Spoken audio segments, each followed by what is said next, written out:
Yan, hello guys, welcome ulit sa ating channel. So ito ulit si JR Doria TV. Mag-update lang po muna tayo dito sa Pasig River Esplanade, Plaza Mexico and Tendencia, at saka po sa Maestranza. So samahan niyo po ulit ako mag-ikot-ikot dito. Pero unahin po muna natin na itong Pasig River Esplanade Phase 1C. So dito muna tayo mag-ikot guys ha. Samahan niyo po ulit si JR Doria TV. Tara guys, let's go na. Huwag na natin patagalin. Go, go!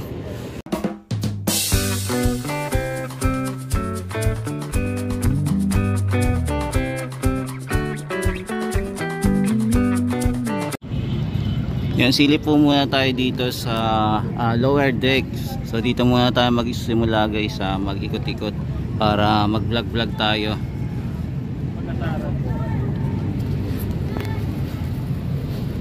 Yan, so dito po sa area po, mapapansin po natin yung mga tindahan hindi pa rin po open. Yan, so yung mga tindahan po dito, bakante pa rin yung mga shop.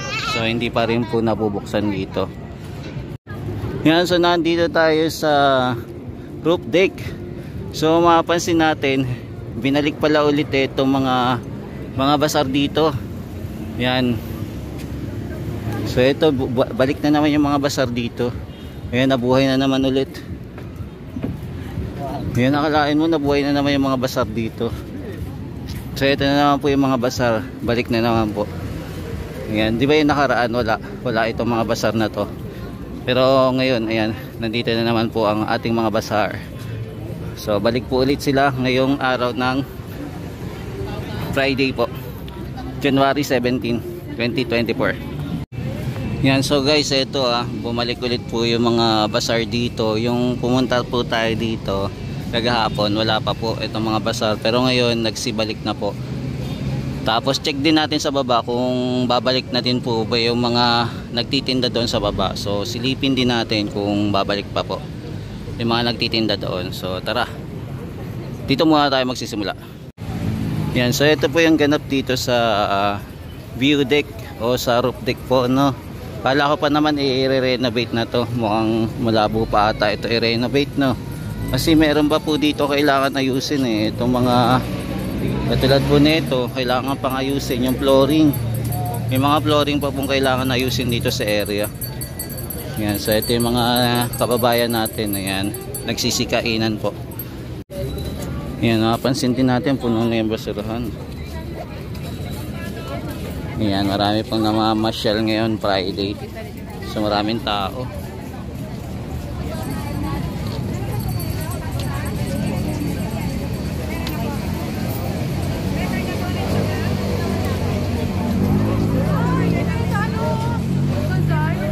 Yan, piyesta na naman po dito sa Pasig River Esplanade.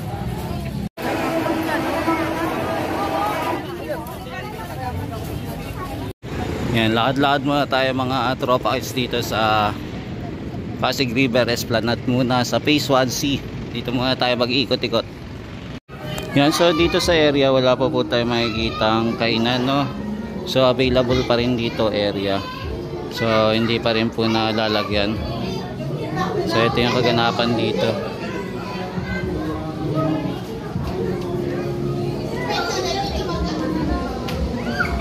Yan, yung makikita rin tayo mga foreigner na namamasyal dito sa Pasig River Esplanade.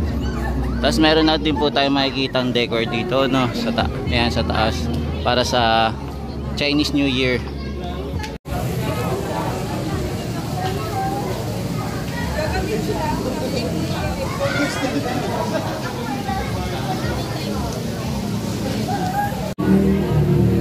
Yan, so ito yung palamuti ngayon, no.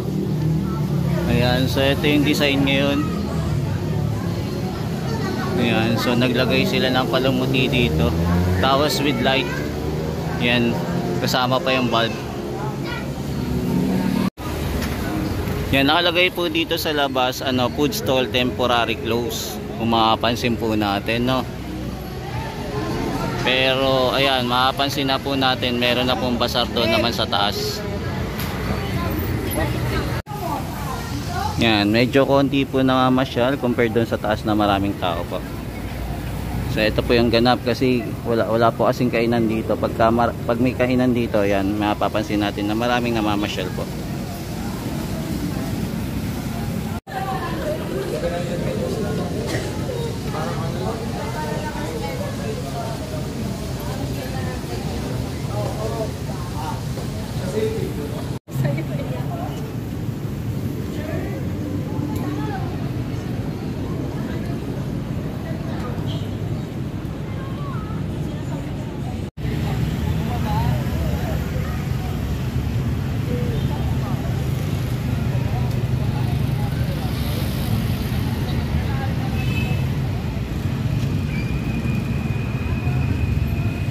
Yan, so ito muna yung latest update natin dito sa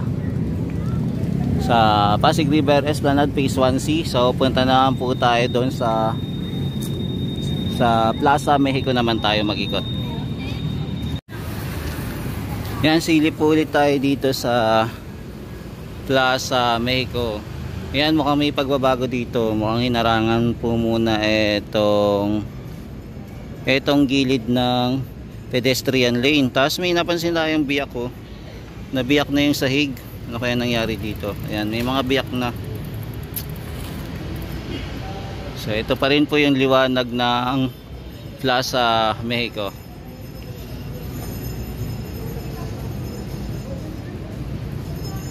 Yan, so ito po yung itsura ng Plaza Mexico pagkagabi.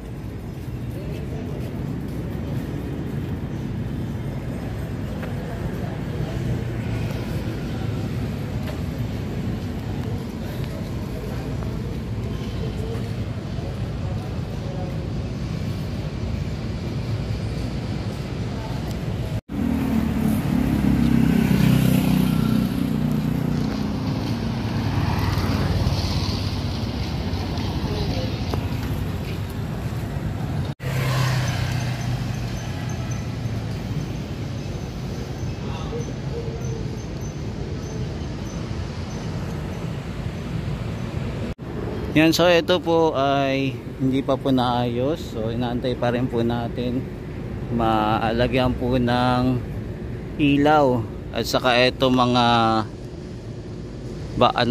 bollards. So dito po sa area ng plant box wala pa po. Pero may nakikita na po tayong 3 lamppost na nakakabit na po dito. So kompleto na po yung lamppost dito, nakakabit na po. Yan, so ito naman po yung intendensya. Ayan, so continuous pa rin po yung ginagawa dito. Ayan, sabi daw po ng ating kababayan, viewers po, halos 2 years na daw itong ginagawa. So ito pa rin daw itong intendensya. So wala pa rin daw po nagbabago. Ayan, kailan kaya ito matatapos, no? Itong project na to. Ayan, kailan kaya talaga yung target nila para matapos tong lugar na to.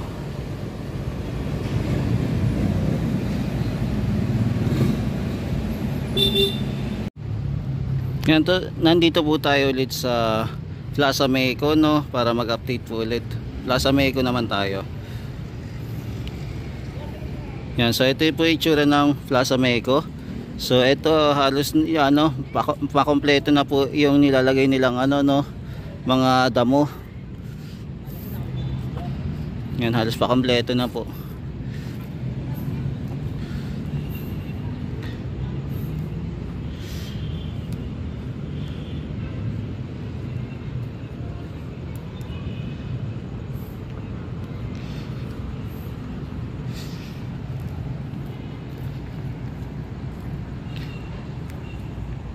Yan, so ito po yung mga yan, so ito po yung itsura.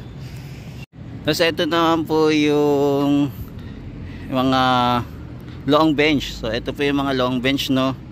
So okay pa rin. Ayan. So naka-type lang po yung long bench. Tapos ito halos makakompleto na din po yung lamppost. Ayan, makakompleto na po. Saka to. Ayan, pakompleto na rin po. Tapos ito wala pa po. Ayan, wala pang lamppost. Wala pang light.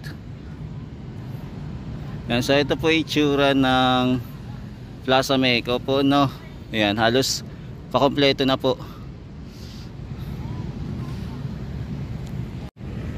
Yan, so ito po yung red brick naman. Ayan, kung mapapansin natin. So same pa rin pala, no. Hindi pa rin po na dagdagan yung ano dito, yung brick. So same pa rin, di ba? Ayan. So ito po yung isa papunta na po dito sa may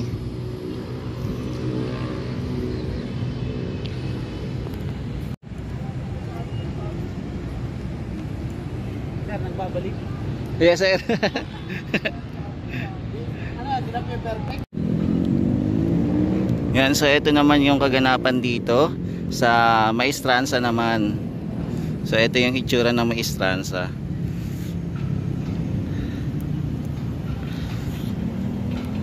Yan, mukhang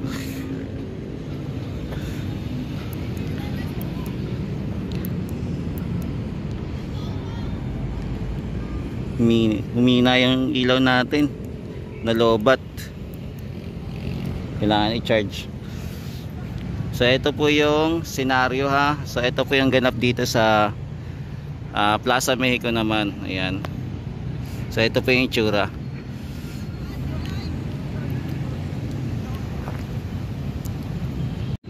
Yan, so yung ano dito, yung gutter. So mapapansin natin halos ata nagawa na yung gutter dito eh. Parang kompleto na. Ayan. O nga, parang kompleto na. So magtatabon na lang po sila ng lupa dito para pumantay na po. So ito po yung ganap dito sa Maestranza naman po. So ito po yung itsura ng Maestranza ngayon, no.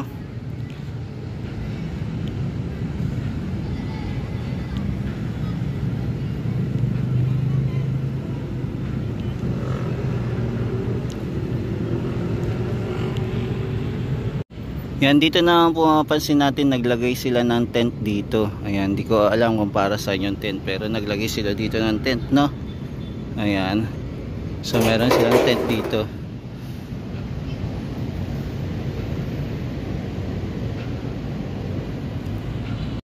Yan, so ito po yung paligid pa rin ng Plaza Mexico. Ayan, so ito yung pangyayari. Yan, so gabi pa rin po tayo nag-update dito, no.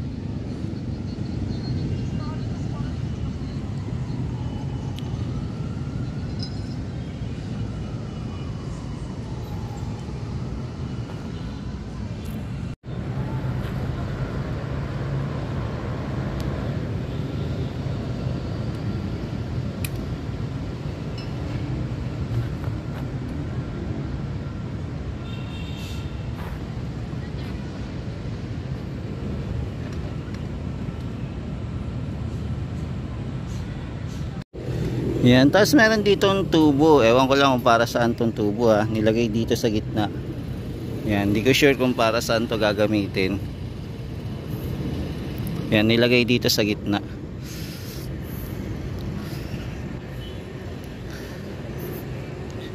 Yan.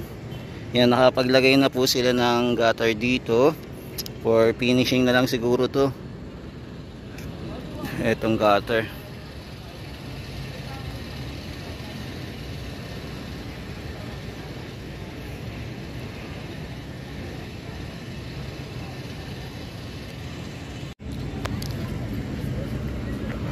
Yan, so ito po ulit yung ganap dito sa Plaza Mexico, no. So ito pa rin po. Ito pa rin po yung itsura natin. Ayan, so ito pa rin po yung mga pailaw dito sa Plaza Mexico.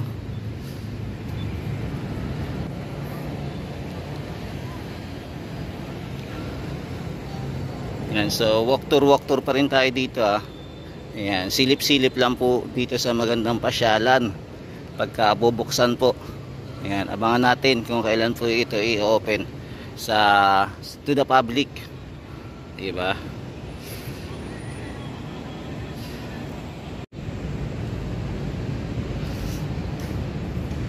Yan, so dito muna tayo nag-quick update kasi doon sa may Maestranza hindi na tayo makalapit kasi bawal na po. May limitation po yung pagpunta doon. So hanggang doon lang tayo sa may pinaka Chinese friendship marker. So hanggang doon lang talaga.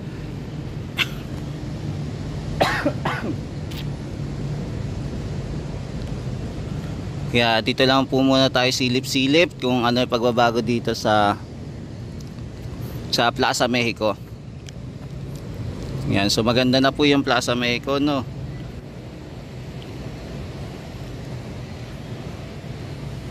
Yan, so tinutur ko muna kayo guys, di ba? Tur ko lang po muna kayo. Oops, nangyari dito mukhang inaayos sa ata, tinanggal yung takip. Ayan, so tinanggal po yung takip ng lamppost, so wala siyang takip.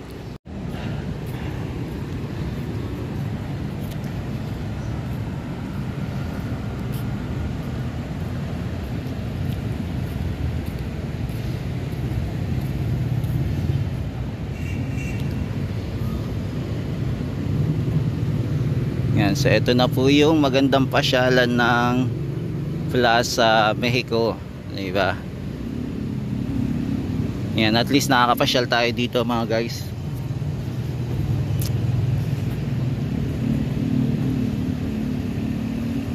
Yan, kaya salamat kahit paano pinapayagan tayo mag-ikot-ikot dito. Ayan, salamat sa ating mga personal dito, ayan, na inaalaw tayo mag-ikot.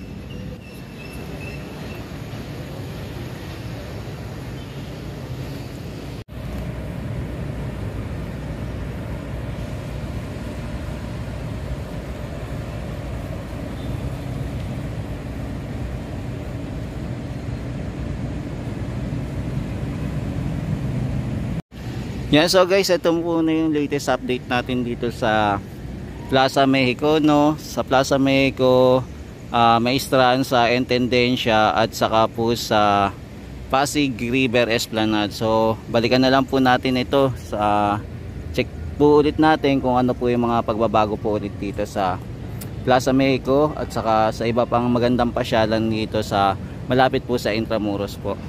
Yan, so ito po muli si JR Doria TV, nag-update po dito sa Plaza Mexico, Intendencia, Maestranza, at saka po Pasig River Esplanade. Yan, maraming salamat po guys sa laging walang sawang pagsuporta kay JR Doria TV. Yan, thank you po, and God bless to all. Yan, mahalin po natin ang Pilipinas. Thank you po.